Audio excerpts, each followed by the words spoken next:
Scouting points are earned every week. Use all your points, as a portion of the remaining points will be lost when you advance the week.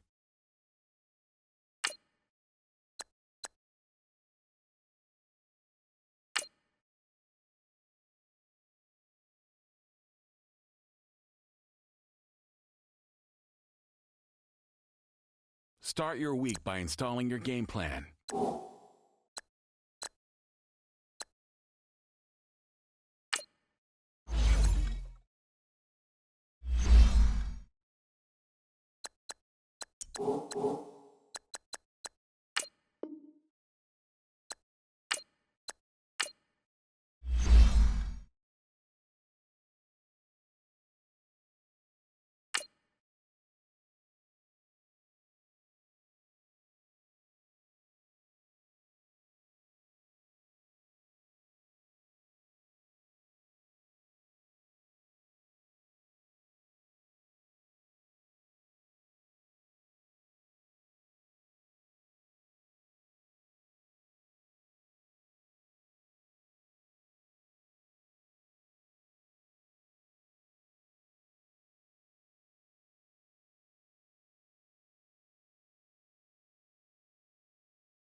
This is Madden 19.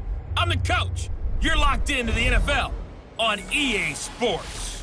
Coming up, the newly minted $137 million man, Jimmy Garoppolo, and the San Francisco 49ers face off with Jameis Winston and the Tampa Bay Buccaneers. I'll have scores around the league for you at the half, but it's time for a little football.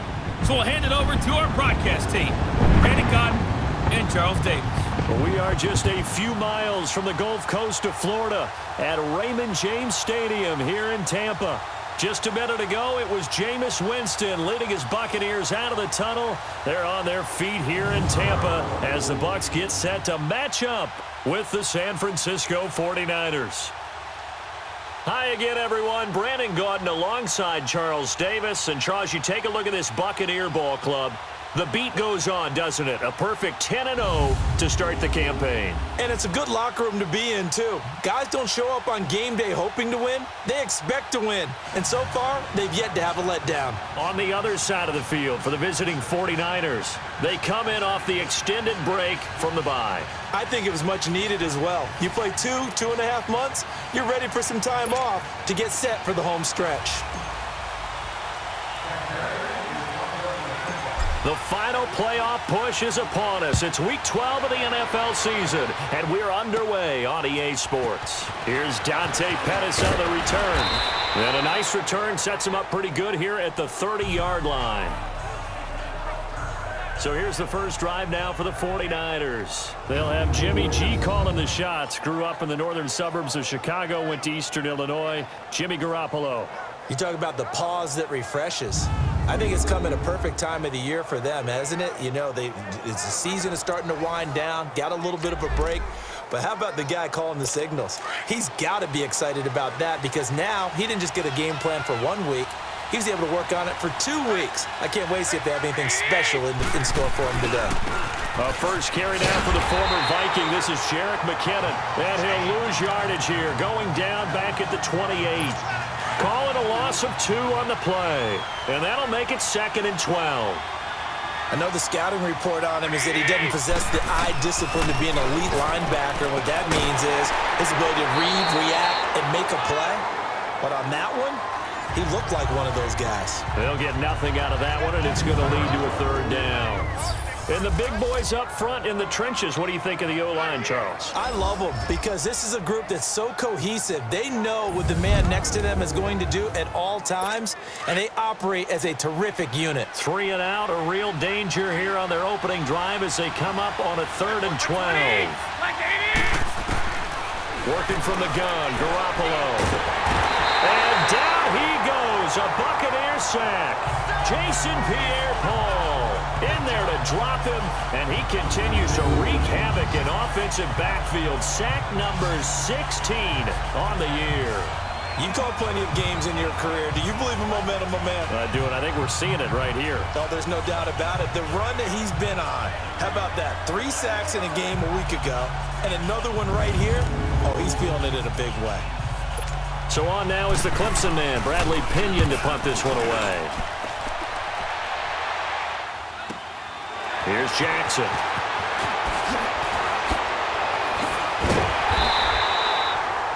A great return there of 22 yards. And the Bucs will get ready to go on offense. So out come the Bucs now for their first drive. They'll be led out by their 6'4" quarterback, the former #1 overall pick in 2015, Jameis Winston. And they are in rhythm on offense because of him. I mean, right now he's got everything going the way he wants to, finding the receivers the way he wants to, looking over defenses. No interceptions is the number I lock in on. Before a touchdown pass isn't so bad either. Yeah, what a game he had last week. Jameis now on first down. And his first look is incomplete. Great solid coverage there by the All-Pro Richard Sherman, able to get a hand in. And we get a glance now at the Buccaneer offense. And Deshaun Jackson is the guy that your eyes naturally gravitate towards because he is a big play waiting to happen. In his career, usually averages about 20 yards a catch. Last season in 2017, closer to 13 yards per catch. Look for him to be recommitted to getting back downfield and catching the long ball. Jameis to throw. And nearly an interception here on their opening drive. But instead, third down. And a look now at the defensive starters for San Francisco. And when you make an investment in a position, defensive line is a great place to do it, and the 49ers have done exactly that. Solomon Thomas, 2017 draft.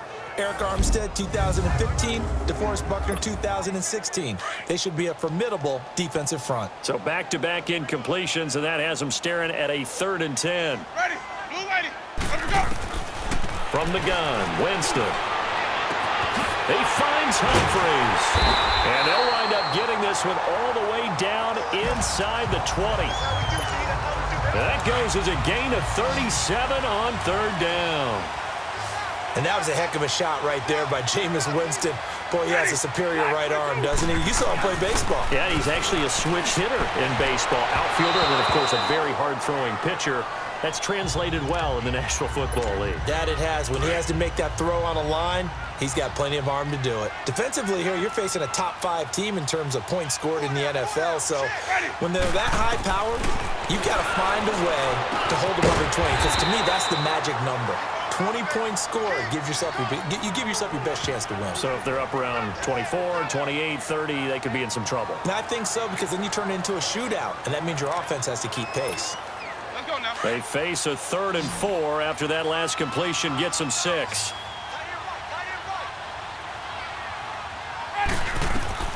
To the air again with Winston. Oh, he almost picked it. Nearly a turnover there on their opening drive. And that's a throw he'd like to have back. Now 4th down.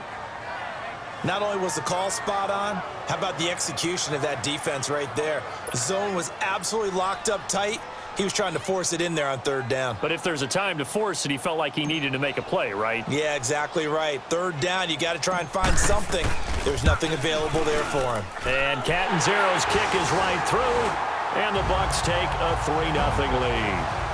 So a pretty good opening drive. That'll make the home fans somewhat happy. They wanted 6, but they got 3 in the early lead. And they should be happy. The guys look good getting down the field. That's got to give them a little bit of hope that good things are in store here today for them.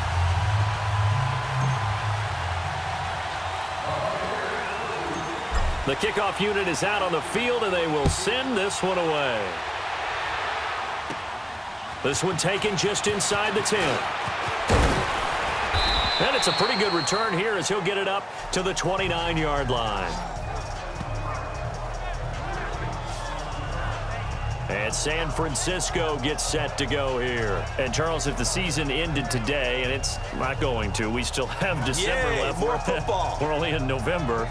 But they would be a wild card team. And that's great. They'd be in the playoffs, but you know they're trying to bump up to be one of those division leaders. That guarantees you at least one home game in the playoffs, and that's what you're really seeking. But there also isn't much margin for error for this team, right? Because right where they're sitting, A 2-game losing streak can have them out of the playoffs, so they've got to make sure they continue to keep the momentum going. Absolutely. There's some sharks smelling blood in the water behind them. And throwing to start the drive, but that one incomplete. A look at the Buccaneers starters now on defense. In that win last week over the Giants, they were very good. Yeah, they pitched a shutout in that game, didn't they? And those don't come around all that often in the NFL. The ability to keep someone out of the end zone and also from kicking one through the post. Well done. Here's 2nd and 10 now from the 29. Garoppolo to try again on 2nd down. He rifles one that's intercepted. Picked off by Brent Grimes. And a terrific return as he takes this thing all the way down near the 20-yard line. He's at it again, Charles. He had the pick 6 last week. Not a pick 6 here, but an interception. It's another Oski, because that's the word we use when we intercept the pass. Oski tells your team to rally around and block for you. But that worked really well last week because he had made it all the way to the end zone. This week he got the Oski, maybe not a touchdown, but boy, he's playing really well.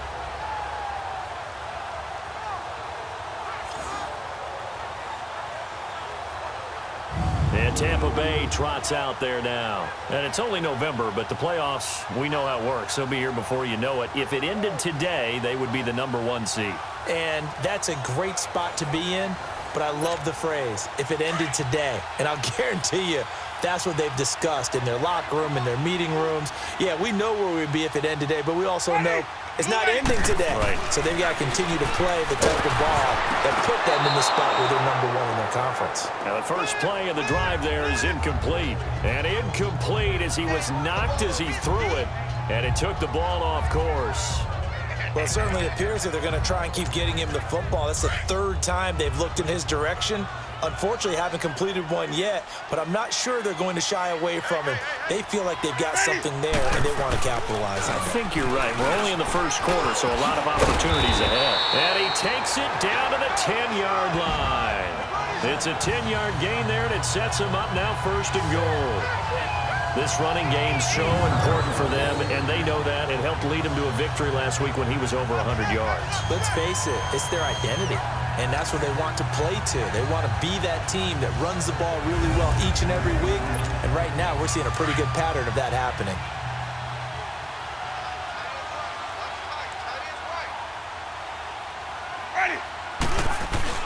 On 1st and 10, Winston.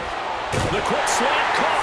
And he's into the end zone for a Tampa Bay touchdown.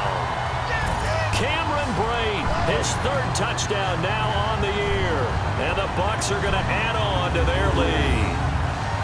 Brandon, my man, just one sentence for that one. Clinic. And that's what they've done. They lead the league in points per game this season, but it's been quick strike ability as we saw on that drive. I think they're actually intimidating defenses because they're back on their heels right away, wondering where it's going to come from, how they're going to hit them. This group is well organized, well coached, and extremely confident in what they do.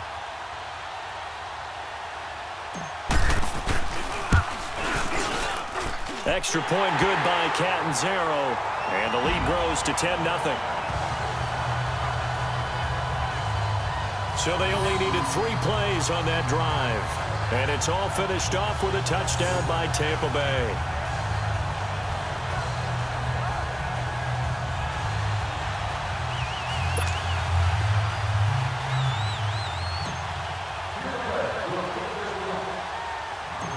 Set now to kick this one away, and off it goes. This will be fielded at the 8. Solid return, pretty good field position. They'll start at the 32-yard line. Here comes Jimmy Garoppolo now to lead his offense back out there. And he'll look to rebound from the early interception that led to 6 points the other way. And when he threw the interception and he had to come to the sideline, I guarantee his first thought wasn't about the interception itself, but what could result. And I know he was thinking to himself, come on, defense, bail me out. Well, they weren't able to in this situation. Now he's got to go out and atone for it himself, but he can't force things. And he stopped immediately there. No gain on the play. It'll be 2nd down. Early down stuff's to put this offense in a precarious position. We know that securing the point of it